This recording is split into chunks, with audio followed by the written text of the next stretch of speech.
Buenos días con todos. Es un gusto estar acá otra vez en el Hospital San José para hablar de un tema muy importante ahora, que es la vacuna contra SARS-CoV-2 en niños. Vamos a empezar con algunas generalidades sobre vacunación.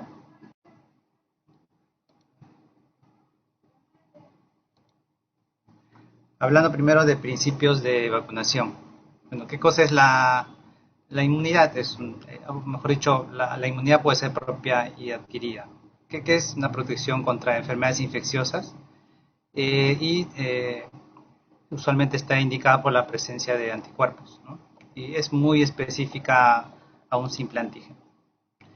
Tenemos dos tipos de inmunidad. Inmunidad activa, que es la protección producida por el sistema inmunológico de la misma persona cuando uno tiene una enfermedad.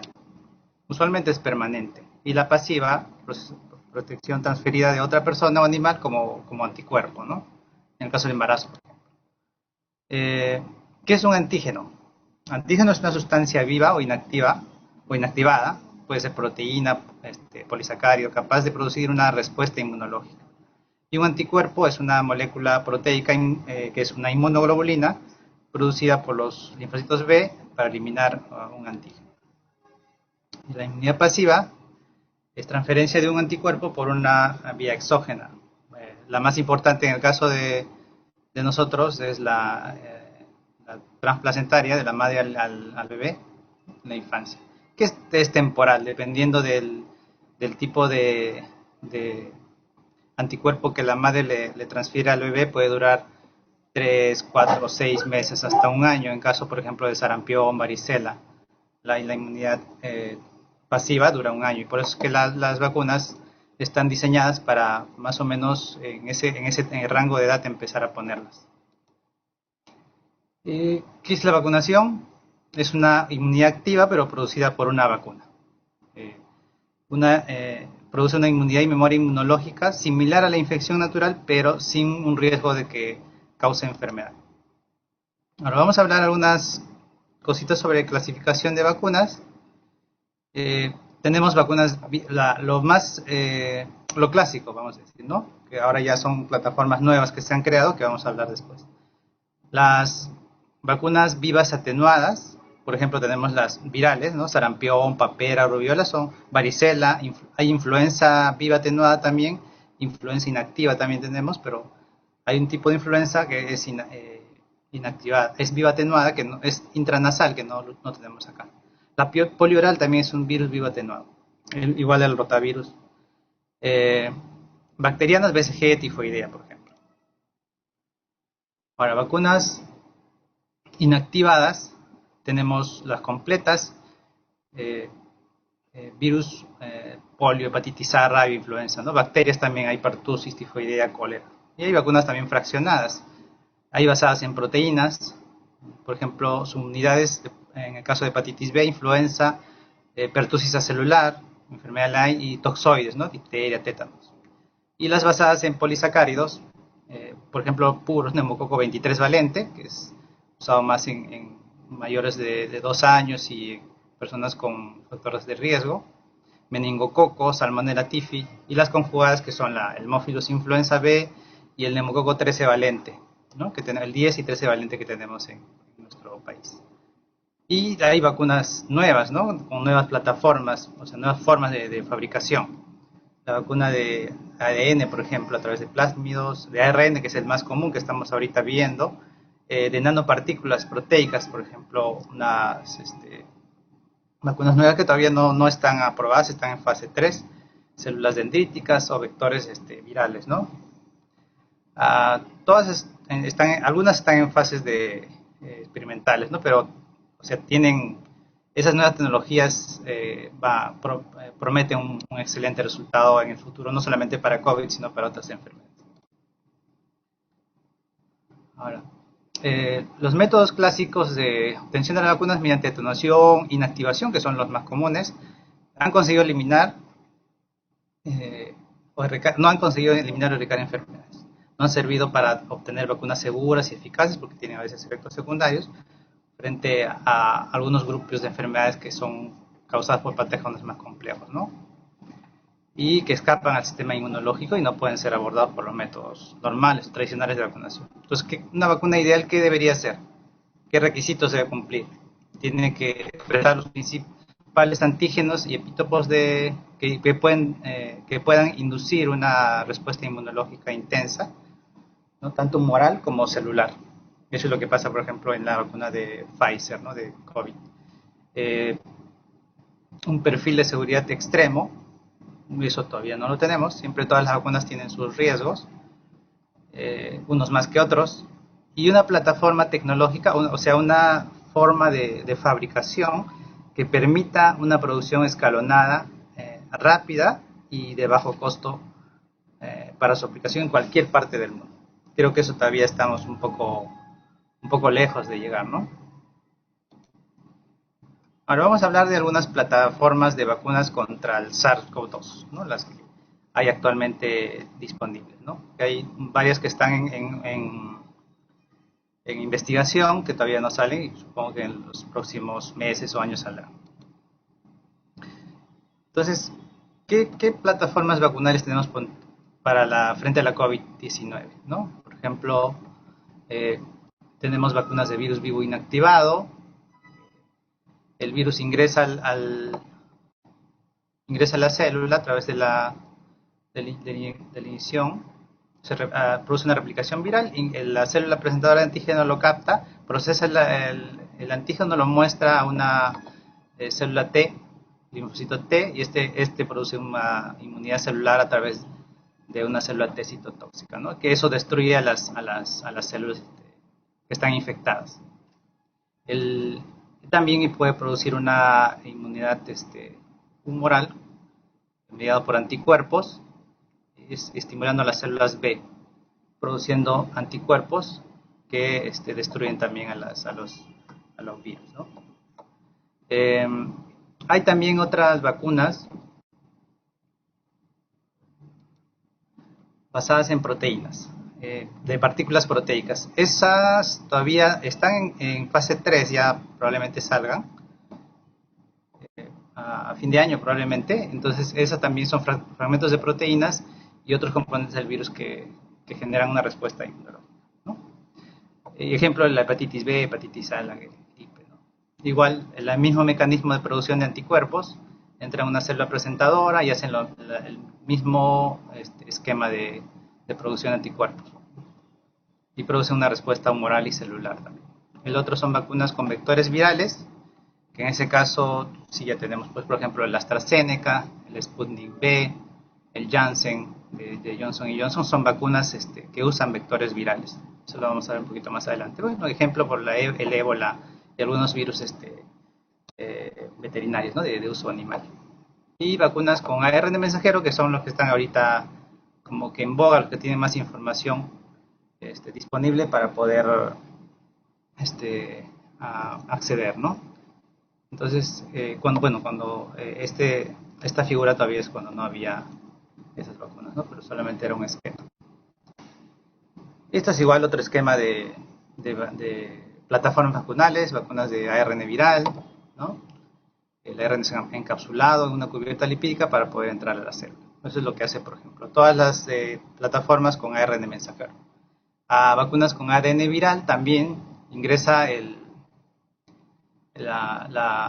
ADN, pero al núcleo celular. Eso están en proceso, pero todavía no salen, ¿no? Ahí sí el material genético ingresa al núcleo celular. En cambio, las vacunas de ARN no, ingresan al citoplasma y en unos días desaparecen, ¿no? Ya, pero habiendo causado una respuesta inmunológica.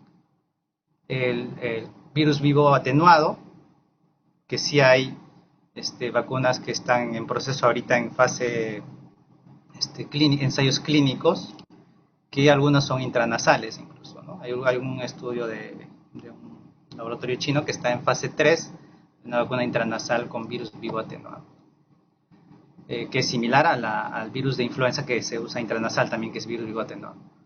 El coronavirus inactivo, que es el que usamos acá, que tenemos acá, que es el laboratorio Sinopharm, ¿no? Después, los mecanismos son ya los mencionados, ¿no? Cómo producen la inmunidad. Después, vectores virales, que ya dijimos, por ejemplo, la AstraZeneca que tenemos aquí en Perú. Hay vectores virales no replicantes también, a través de adenovirus. Subunidades proteicas, es una vacuna que también está en proceso, que promete tener buen resultado, ¿no? Que todavía no ha salido al mercado. Partículas similares al virus, y bueno, son esas más o menos las plataformas que están disponibles ahorita, ¿no? Pero las más comunes son las vacunas de ARN viral, las a través de vectores virales y los virus inactivos, ¿no? Esto es un panorama de cómo está la producción de vacunas, el desarrollo de las vacunas, más o menos hasta el actualizado de la OMS, actualizado hasta el martes 2 de noviembre. Tenemos vacunas en fase clínica 128 y en estudios preclínicos 194. Y como ven acá, hay todas estas plataformas que están ahorita siendo desarrolladas, ¿no? Las subunidades proteicas, que son la mayor cantidad, antes eran los de ARN mensajero, el vector viral no replicante, también segundo, de DNA también está en estudio, virus inactivados, bueno, ahí ya tenemos algunos acá, RNA también, vectores virales replicantes, partículas virales virus-like, vector viral replicante con antígeno célula presensadora antígeno. O sea, todas estas son plataformas que están en estudios clínicos, ¿sí? Ahora vamos a ver. Esto es de acuerdo más o menos a los estudios, las candidatas a vacunas, que la cantidad de dosis que necesitan. Una dosis, por ejemplo, hay 19, por ejemplo el de Janssen es una sola dosis, es uno de los ejemplos. De 2 dosis hay 79 vacunas, que son el día 0 y 14, que es el Sinovac, por ejemplo, que ponen en Chile. El día 0 y 21 es el Sinopharm, que ponemos nosotros acá en Perú, 30. 0 y 28, que es el AstraZeneca, por ejemplo, que son que también tenemos acá. De 3 dosis, también hay vacunas de 3 dosis, por ejemplo la vacuna Abdala cubana también es de 3 dosis. Y las orales, por ejemplo, hay 4 vacunas en estudio oral, inyectables, son la mayoría subcutáneos, hay 5, intradérmicos 4, la mayoría son intramusculares. Y las intranasales son 8, por ejemplo. De esas hay ya, todas esas están en estudios clínicos ya, fase 1, 2, una que otra está en fase 3, la intranasal, por ejemplo. La vacuna peruana, la vacuna que está inscrita en esta plataforma de la OMS, está como en fase preclínica. Figura ahí como es una vacuna intranasal, ¿no? Pero como les digo, ya existen ya vacunas intranasales en fase más o menos avanzada de estudio, que supongo en el transcurso de los meses van a salir algunos resultados. Esto es solamente para ver las vacunas, en qué fase están en qué proceso de la evaluación en cuanto a la OMS, ¿no? Por ejemplo, la vacuna de Pfizer, que es la Comirnaty, es la primera, que ya ha pasado todas estas fases de evaluación y ya está aprobada, ¿no? Incluso acá están los laboratorios que lo están produciendo, quienes han aprobado. Por ejemplo, acá el EMA es una entidad reguladora de medicamentos de Europa. También AstraZeneca, por ejemplo, está aprobado en Australia, Japón, en Corea, ¿no? En Europa también. Esta es la de la India, que es una vacuna que se llama Covishield, que es similar a la AstraZeneca, que es vector viral. También, pero es el DSGI es un instituto, así como la Digemit acá, que aprueba esa vacuna, ¿no? El de Janssen también está aprobada. Después tenemos la vacuna Moderna, ¿no? Igual aprobada por la Agencia Europea, ahí están las fechas, por ejemplo, ¿no? El 30 de abril de 2021, todo esto. Ya todas están finalizadas y aprobadas. El Sinopharm, el BIBP, acá es la que estamos usando nosotros, ¿no? Es aprobada también por el organismo regulador chino. También después Sinovac, que también es otra vacuna china que está también ya aprobada. El Gamalaya, que es el instituto que produce la Sputnik 5, que es una vacuna a través de vector viral también.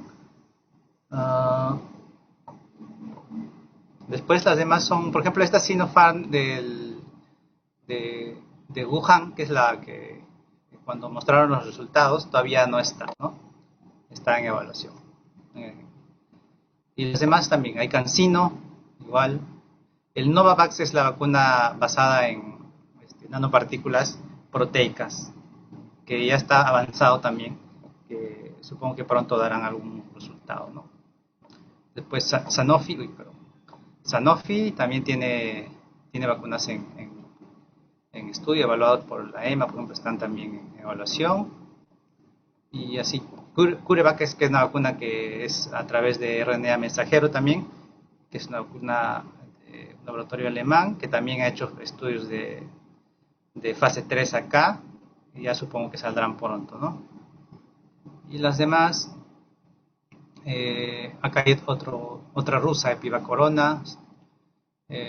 Después hay una que es la vacuna de Cuba, ¿no? También, pero todavía no, o sea, ellos lo han avalado, ya lo están poniendo en Cuba, en Nicaragua, pero todavía falta la evaluación y la aprobación de la OMS.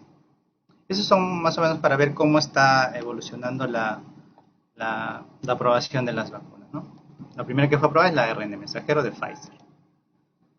Ahora, acá más o menos para hacer un resumen de las dosis, la eficacia de las vacunas, ¿no? Por ejemplo, la vacuna de Moderna, que es una vacuna de RNA mensajero, acá es la mRNA 1273, es como antígeno de la espiga. La dosis es 100 microgramos. No son dos dosis con diferencia de 28 días, de 4 semanas. Se almacena entre menos 25 y menos 15 grados. 30 días puede estar en 2 a 8 grados, una vez que ya se saca del congelador, ¿no? del ultracongelador. Y a temperatura ambiente, menos de 12 horas.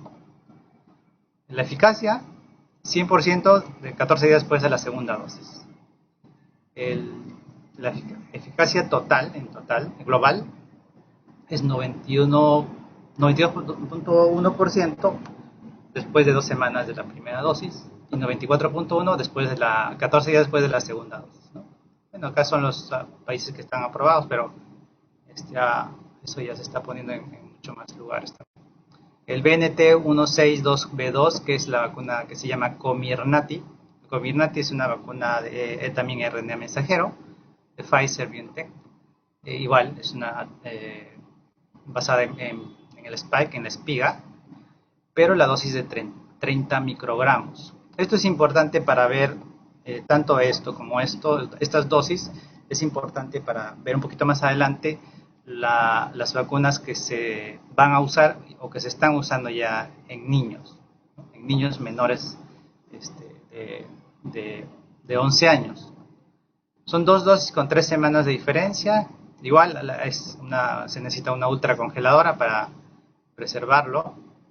5 días puede durar entre 2 y 8 grados y a temperatura ambiente menos de 2 horas. Eso se toma en cuenta al momento de la vacunación. La eficacia, en COVID severo es 88.9 después de la primera dosis. En general, 52% después de la primera dosis y 94.6 7 días después de la segunda dosis. Y esta es la vacuna que está basada en partículas, nanopartículas proteicas, ¿no? En partículas proteicas. O sea, perdón.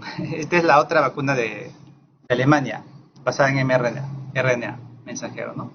CureVac, que también usa la proteína S para producir la inmunidad, 12 microgramos, 2 dosis con 4 semanas de diferencia. Esto sí es un poquito más, 2 a 8 grados por 3 meses, dura más tiempo, ¿no? Y a temperatura ambiente 24 horas, ¿no? Comparado, por ejemplo, con las otras, 3 meses a 2 a 8 grados es bastante factible en zonas como la nuestra, ¿no? La eficacia todavía está en evaluación, porque está en fase 3 y todavía no están disponibles los datos ahorita. Estas son las vacunas basadas en ARN mensajero. Las vacunas que utilizan plataformas de vectores virales. Está esta de acá, que es AD26CoV2S, es la vacuna que usa Janssen. Se llama Janssen, el laboratorio es Johnson Johnson.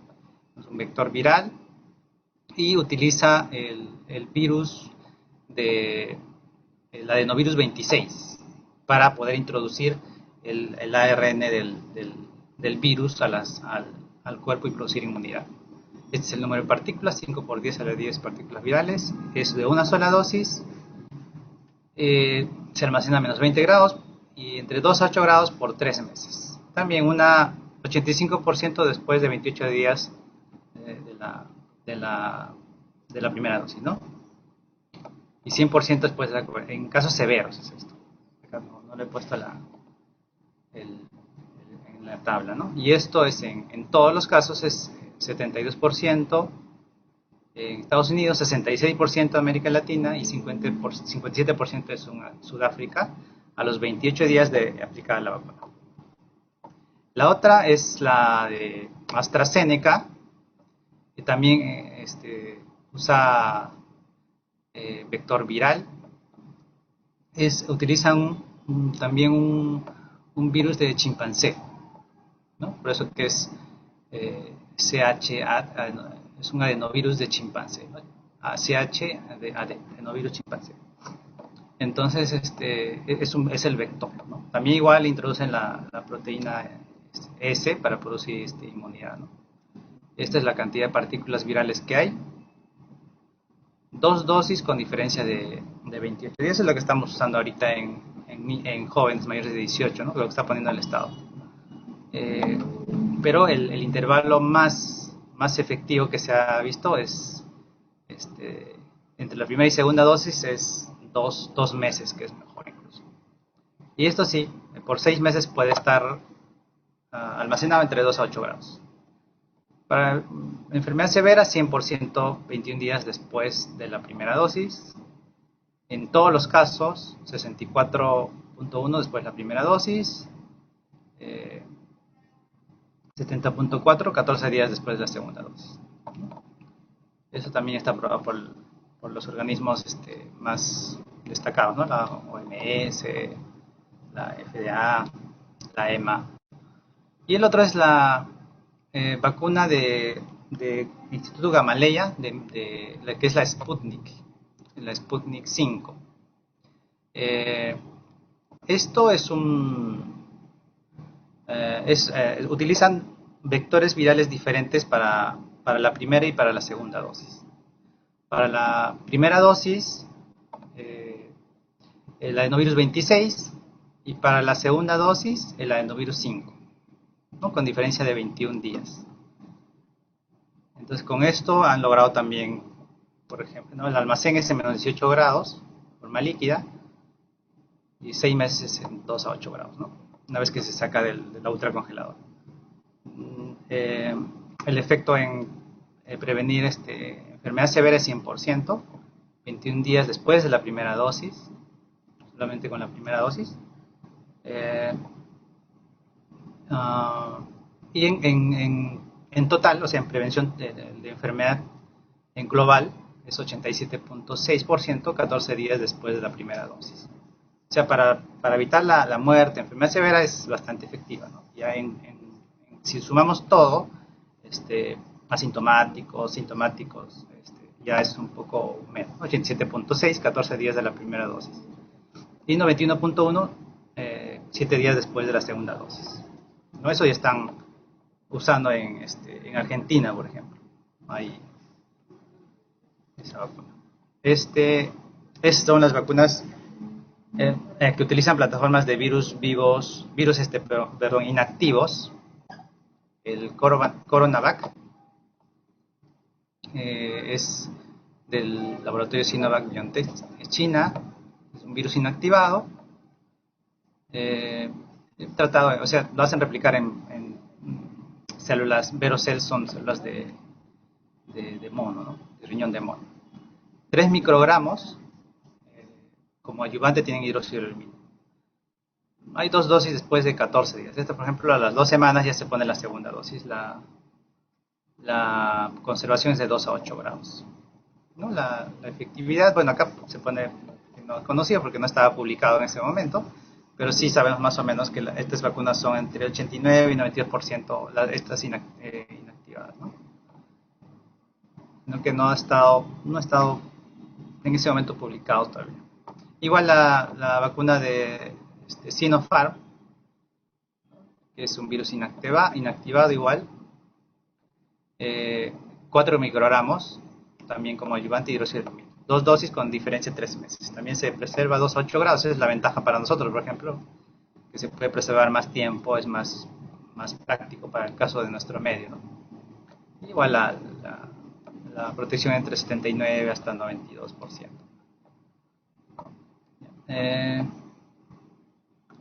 Esta es las vacunas que utilizan plataformas de subunidades proteicas. Se llama NBX, que es laboratorio Novavax. Son subunidades proteicas con nanopartículas envueltas, ¿no? Eso ingresa al cuerpo. 5 microgramos, 2 dosis. Y también se almacena 2 a 8 grados por 6 meses. Eso todavía está, la efectividad, por ejemplo, en predecir la enfermedad grave todavía no está conocida. La eficacia, con los estudios iniciales, es 89.3 después de las 2 dosis y 60% en Sudáfrica, que, bueno, ahí estaban las variantes de COVID, están más peligrosas, ¿no? Ahora, vamos a hablar algunos cuadros sobre eficacia de las vacunas contra COVID. Acá, por ejemplo, para todo, en los casos de las vacunas más conocidas o que tienen más publicidad o propaganda o que sacan más estudios. Por ejemplo, en el Pfizer, en total es 95% 7 días después de la segunda dosis, ¿no? 91% a los 6 meses. Esta es la otra vacuna que es de Moderna, también 94.1, 14 días después de la segunda dosis, y alrededor 92.3, 93.2 entre aproximadamente 5.3, ¿no? Esta es la de Janssen, 66.1% en el total, en Estados Unidos 72%, y la respuesta inmune se reporta hasta 8 meses, ¿no? Después. Y 94% con un refuerzo después de 2 meses, ¿no? Después de la primera dosis. Eso también están pidiendo para poder hacer su segunda dosis y conseguir una inmunidad mucho más fuerte, ¿no? El de AstraZeneca, 66.7 en total de personas, mayor de 14 días después de la segunda dosis, ¿no? 82.4 también 12 semanas después de la segunda dosis. Bueno, más el Novavax, que es el que probablemente salga pronto, 89.7% después de la segunda, 7 días después de la segunda dosis. Esto es en Reino Unido, en Estados Unidos 90.4. Después en personas mayores, por ejemplo, la de Pfizer es 94.7. Más de 80% para prevenir hospitalización. Bueno, todos estos datos ya creo que son bastante conocidos de repente. Y acá lo que nos importa es esto de acá. En adolescentes de 12 a 15 años, por ejemplo, el Pfizer 100% de eficacia. En el de Moderna 100%, 96%. Los demás todavía no tienen datos, ¿no? porque todavía no han sido usados en personas, en adolescentes. Entonces, ya en niños ya está usando, se ha hecho los estudios ya, en niños de 5 a 11 años, en caso de Pfizer, y 6 a 11 años en el caso de Moderna, ¿no? Esta es la dosis. La dosis, como veíamos anteriormente, de la de Pfizer es 30 microgramos. En este caso es la tercera parte del usado en adultos, o sea, en personas mayores de 18 años. Y en adolescentes también. En adolescentes se utiliza la 30 microgramos, pero en niños sí es la tercera parte. La respuesta es similar a los jóvenes de 16 y 25 años, que confieren una eficacia de 90.7%. Y la vacuna de Moderna es la mitad también. La vacuna de Moderna, la dosis para adultos es 100 microgramos y para niños 50 microgramos. En enfermedad severa, entonces, estas son las protecciones en caso de las vacunas, ¿no? Son los porcentajes que se han encontrado en los estudios. Son bastante altos, como ustedes ven. O sea, todas las vacunas en general previenen enfermedad severa y muerte. Todas 100% en sus estudios. La eficacia es 100% para prevenir la mortalidad. Entonces es lo más importante en el caso de estas vacunas que están siendo aprobadas como vacunas de emergencia, porque lo ideal, el objetivo es disminuir la mortalidad y la enfermedad severa que deje secuelas, ¿no? El long COVID, el COVID efecto largo, ¿no? Esto es en caso, por ejemplo, de variantes, ¿no? Según las variantes hay varios estudios. La Delta, por ejemplo, que es la más, que da más temor, por decir, tiene todas estos resultados en cuanto a eficacia de la vacuna, ¿no? Hay diferentes estudios, 87.9, 64. En hospitalizaciones, por ejemplo, 53.1, igual. O sea, siempre hay una disminución del efecto protector de cada vacuna, ¿no? No tiene datos disponibles, pero las demás sí tienen un efecto, pero es mucho menor del que usualmente se da en los virus originales, ¿no? Esta es la variante británica, por ejemplo. La beta de ahora que se llama beta, la de Sudáfrica, también. O sea, tiene una protección, pero no es bastante buena, pero no es como la inicialmente, con los estudios iniciales que se hicieron, ¿no? La del P1 de Brasil, igual, cada uno tiene su efecto. ¿Qué más? La IOTA, bueno, eso todavía no hay. Solamente se sabe que in vitro hay baja actividad, ¿no? Pero no hay un estudio así que pueda definir eso. Entonces ahora sí vamos a entrar ya viendo un panorama global, con muchos números, de vacunas en niños y adolescentes, ¿no? Esta es la vacuna, es el estudio, el ensayo clínico que presentó Pfizer en niños de 5 a 11 años. O sea, el resultado de niños de 5 años, porque el REDIAR del ensayo está diseñado, como ustedes ven más abajo, en niños de 6 meses hasta 11 años y divididos en varios grupos. Pues los datos provienen del ensayo clínico de fase 1, 2, 3, que es este número. Con este número lo pueden encontrar acá en la Instituto Nacional de Salud de Estados Unidos, ¿no? Donde están los ensayos clínicos. Son 4.500 niños de 6 meses a 11 años con o sin evidencia de infección previa. En Estados Unidos, Finlandia, España y Polonia. En esos sitios se hizo el estudio. Se diseñó para evaluar la seguridad, tolerabilidad e inmunogenicidad en 3 grupos etarios. 6 meses a 23 meses, 2 a 4 años y 5 a 11 años. Entonces, los de 5 a 11 años recibieron una dosis de 10 microgramos, que es la tercera parte de la dosis estándar, ¿no? En los mayores de 12 años es 30 microgramos hasta ancianos, ¿no? Y para los menores de 5, o sea, de 6 meses a 5 años, o 4 años sería, la dosis fue de 3 microgramos. Estos estudios todavía no están disponibles, o sea, los resultados, pero probablemente salgan a fin de año, de repente ya tengamos una ya una vacuna, por lo menos una vacuna de Pfizer disponible para mayores de 6 meses, y eso sería excelente, ¿no?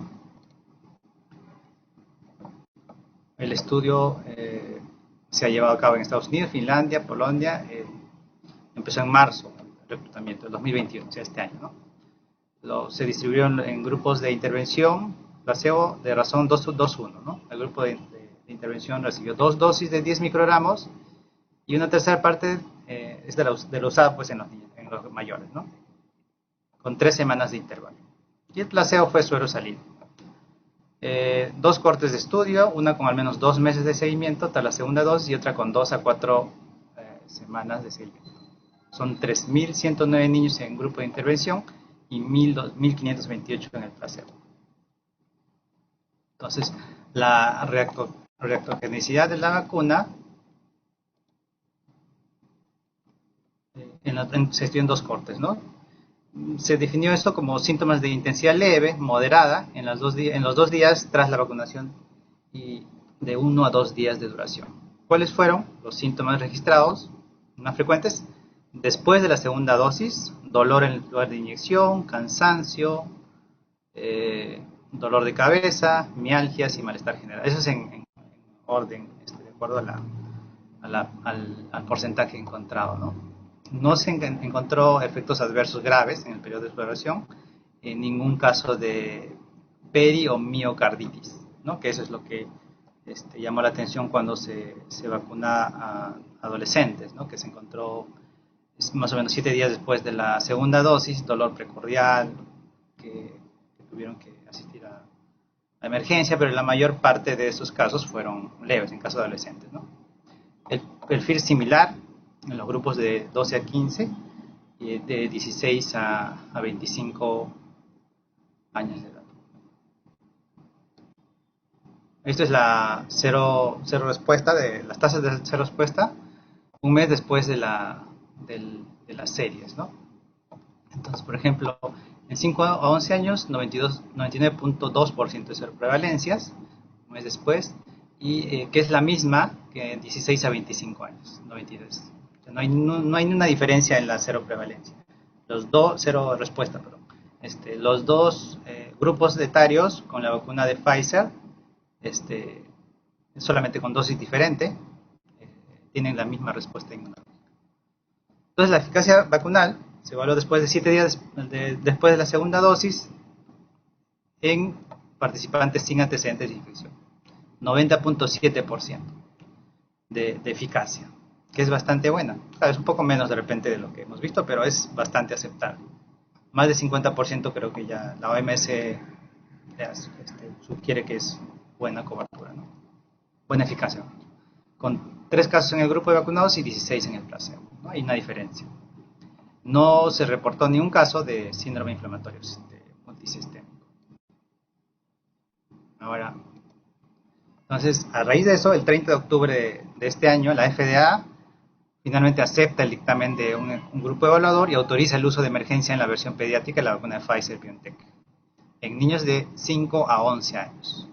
Como ellos siguen un proceso, entonces el organismo consultor de vacunas en Estados Unidos, el 13 de noviembre, aprueba por unanimidad la recomendación de la FDA, ¿no? Y el último paso era la aprobación de los CDC, que fue casi inmediato. Entonces, ya la vacuna para niños de 5 a 11 años de Pfizer está aprobada en Estados Unidos por todos los organismos reguladores de medicamentos, ¿no? Y los que regulan las vacunas. Entonces, ya creo que acá en Perú han anunciado que a partir de enero van a estar vacunando para niños de 5 a 11 años. Por lo menos en el caso de Pfizer probablemente se estén usando, ¿no? Ahora, esto es para ver más o menos la efectividad de la vacuna de Pfizer en adolescentes. Ya he traído más información de Pfizer porque en realidad eso es lo que más hay que está publicado, ¿no? Las otras hay poco, sobre todo las vacunas chinas, ¿no? Este es un ensayo pivotal de fase 2 a 3 para la eficacia vacunal. ¿no? Ese es el número de adolescentes de 12 a 15 años, procedente de varios países, en donde la eficacia vacunal después de 7 días de la segunda dosis, hasta 2 meses de seguimiento, que se hizo hasta marzo de 2021. Entonces, frente a COVID sintomático, no Delta, confirmado en participantes sin antecedentes de infección previa, 100% de eficacia. Y en participantes independientemente de si habían o no antecedentes de infección previa, 100%. Ese es el estudio. Claro, son varios estudios, eso es uno de ellos, ¿no? Pero cada uno, los resultados de la eficacia varían en realidad dependiendo de muchos factores, ¿no? No solamente es uno. O sea, por eso que todos los estudios no van a salir iguales, ¿no? Dependen de la raza, del lugar, de varias cosas, ¿no? Este es otro estudio de corte retrospectivo que incluyó a 8.911 niños, adolescentes, entre diciembre de 2020 y julio del 21, ¿no? 531 tenían 12 a 15 años de edad. La eficacia vacunal hallada fue después de 7 días y antes de un mes tras la segunda dosis, frente a infección con o sin síntomas es 91%. Y frente a hospitalización es 81%. O sea, tiene una buena eficacia en adolescentes, ¿no?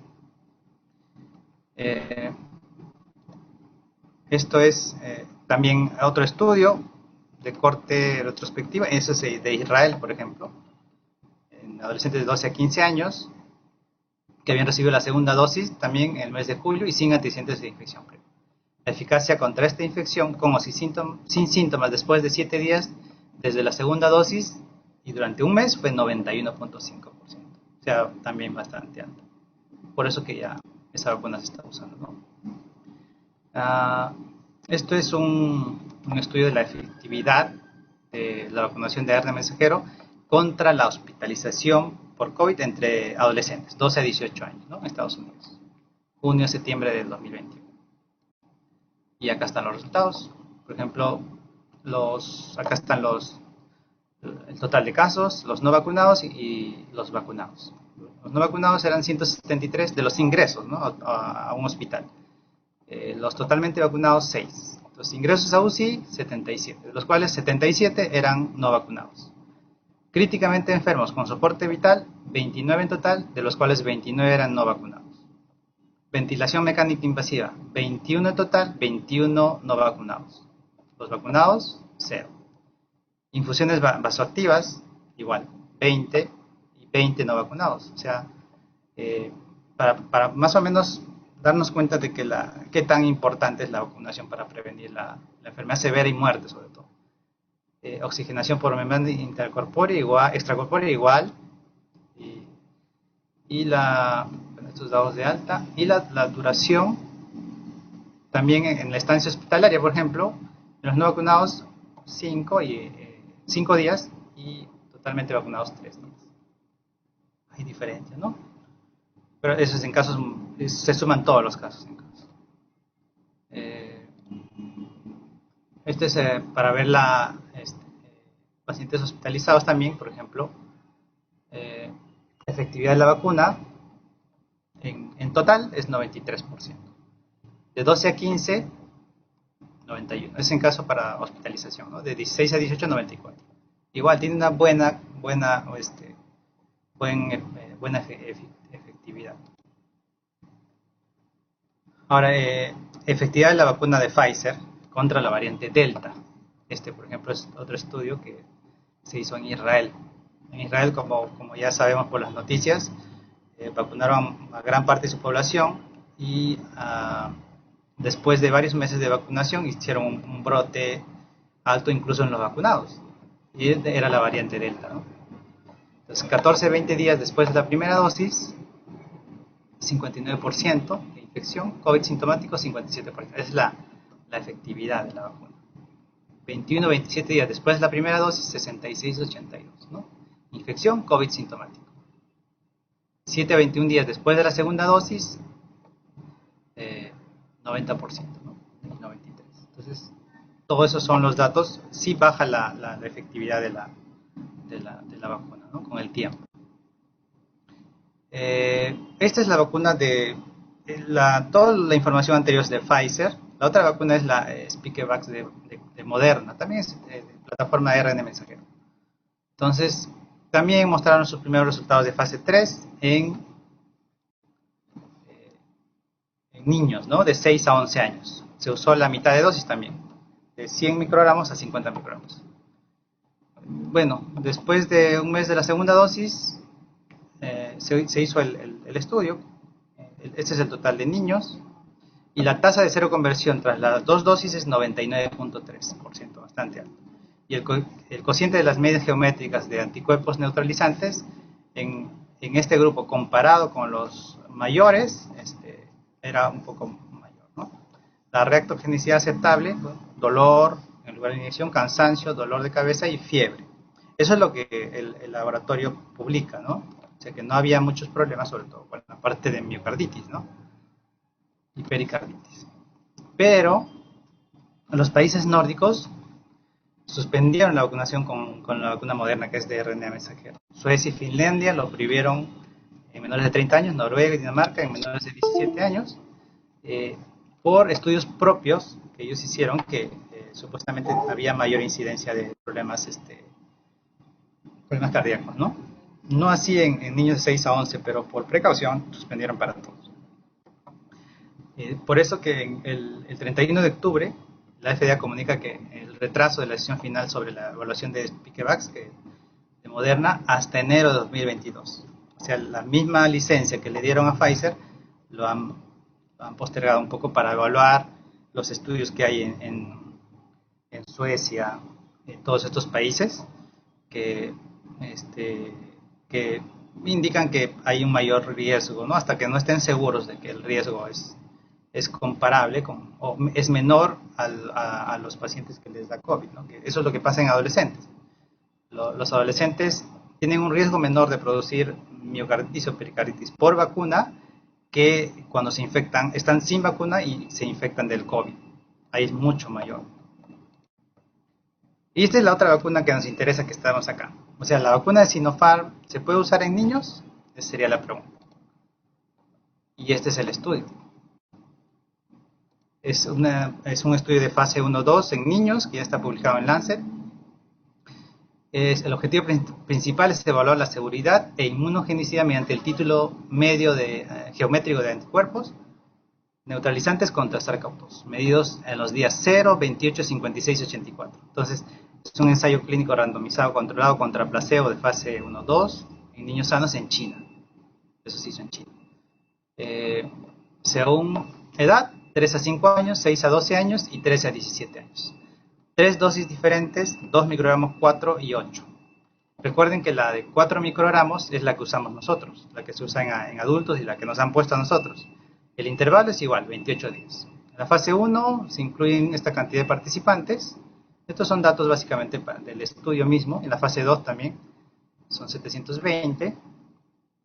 Y vamos a ver acá algunos resultados. Por ejemplo, acá, esto es la medida de los anticuerpos, ¿no? Que se logran en el tiempo. Por ejemplo, acá, el de 2 microgramos, 4 y 8. Este de acá, el de 4 microgramos, es el que permanece mejor, igual que el de 8 y más que el de 2. Este sería el de 2 microgramos, este es a los 28 días, este es al dosis 0. 28 días, 56, 84. Después de los 28 días, ya a los 56 días sube la cantidad de anticuerpos y a los 84 días se mantiene. Y se mantiene igual entre 4 microgramos y 8 microgramos. Entonces, y en todas las edades, 3 a 5 años, 6 a 12 años y 13 a 17 años. Eso significa, claro, es un estudio de fase 1-2, ¿no? El estudio de fase 3 ya está en proceso, creo que están haciéndolo en Medio Oriente y en China probablemente lo publiquen, ¿no? A veces ellos no publican tan fácilmente. Entonces, por eso no tenemos muchos datos. Pero con todo esto, sí, nosotros podríamos vacunar niños de 3 años en adelante con la vacuna de Sinopharm y la misma dosis de 4 microgramos. Este estudio lo avalaría. Claro, es una fase 1-2, pero el otro sería el estudio ya de de eficacia, ¿no? El estudio de fase 3, que ya lo están haciendo, supongo que ya va a salir. Y la respuesta, el resultado. Respuesta es similar a la registrada en adultos, como ustedes han visto, de seroconversión, ¿no? Después de 56 días la primera dosis, la seroconversión de anticuerpos fue de 100%. Se observó un menor porcentaje de seroconversión y de títulos de anticuerpos en el grupo de, vamos a ver esto, en el grupo de 3 a 5 años, similar al observado en los mayores de 60, probablemente en relación a la inmadurez del sistema inmune.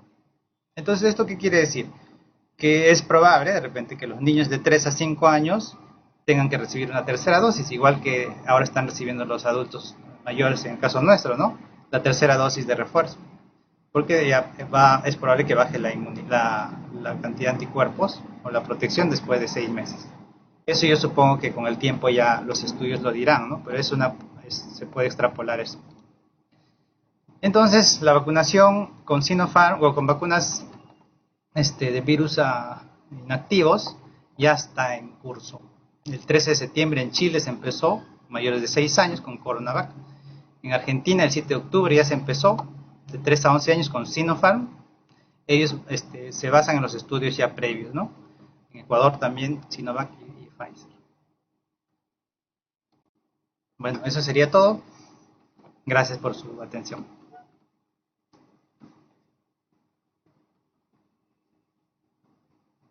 Gracias, doctor, por su participación. Tenemos algunas preguntas de algunos participantes. Milibet Vera pregunta, un adolescente con diagnóstico de inmunidad primaria no hace anticuerpos contra enfermedades y toma inmunoglobulinas y además estuvo hospitalizado por miocarditis por lupus hace 5 años. ¿Cuál vacuna contra la COVID-19 recomendaría? Bueno, en esos casos la recomendación es que ese paciente sea evaluado por múltiples especialidades y se decida qué vacuna es la mejor para él. En el caso, por ejemplo, si decidimos usar la vacuna de Pfizer, o Pfizer o Moderna, que tienen efectos probables de miocarditis, de repente no sería la ideal. Podría ser una vacuna, por ejemplo, de Sinopharm, que no ha mostrado esos efectos hasta ahora, por lo menos, ¿no? En adultos. No tenemos muchos estudios, pero no hay no hay algo que se haya descubierto por lo menos en adolescentes o en adultos jóvenes, ¿no? En caso de miocarditis. Pero sí debe ser evaluado previamente, ¿no? Y ahí lo que tiene que verse, disculpa, a lo que tiene que verse es el riesgo versus el beneficio. La siguiente pregunta, doctor, es ¿quién no debe vacunarse contra la COVID-19? Yo creo que no hay nadie que no deba vacunarse. Todos deben vacunarse. Sino que depende de cada persona. Por ejemplo, hay personas que hacen, en cuanto a los efectos, reacciones adversas, ¿no? Hay personas que son muy alérgicos y pueden hacer una reacción severa. La primera dosis, definitivamente, por ejemplo, en el caso de Pfizer, vamos a poner el ejemplo, o cualquier otra, ya la segunda dosis no se podría poner de eso. Sería opcional buscar otra plataforma vacunal para ponerlo, ¿no? Que hay una serie, pues no todos utilizan los mismos coadyuvantes, ¿no? Por ejemplo, en el de Pfizer es la polietilenglicol, que eso, a veces alergia a eso produce una reacción severa, ¿no? No es tanto el producto, sino sus preservantes. Otra pregunta es, doctor, ¿qué opina del refuerzo con una vacuna diferente? En el caso de los médicos, hemos sido vacunados con Sinopharm y luego con Pfizer. Sí, eso ya también está, creo que hay evidencia de eso, ¿no? De que una tercera dosis con una vacuna diferente, que es una vacunación heteróloga, le llaman. La vacunación heteróloga sí tiene evidencia científica de que es efectiva para la protección, sobre todo para evitar la protección contra variantes de interés, ¿no? Otra pregunta, doctor. ¿Cuál es el porcentaje de protección de la vacuna Sinopharm luego de la segunda dosis? La vacuna Sinopharm es está entre el 89 y 92%. Finalmente, David Morillo pregunta, ¿cuál es la combinación que es mucho más efectiva contra la COVID-19? Hablando en una tercera dosis. Eso todavía no hay, o sea, hay estudios, por ejemplo, con que se han hecho con Pfizer, ¿no? Tiene una buena protección, pero con las otras vacunas, las combinaciones, no he podido revisar alguna evidencia así específicamente de cuál sería la mejor, ¿no? Pero yo creo que mientras aparezca la evidencia, tenemos que usar las vacunas que tengan evidencia de efectividad para una tercera dosis. En este caso sería la de Pfizer, es la que está disponible, ¿no? La información para eso. Muchas gracias, doctor, por su participación.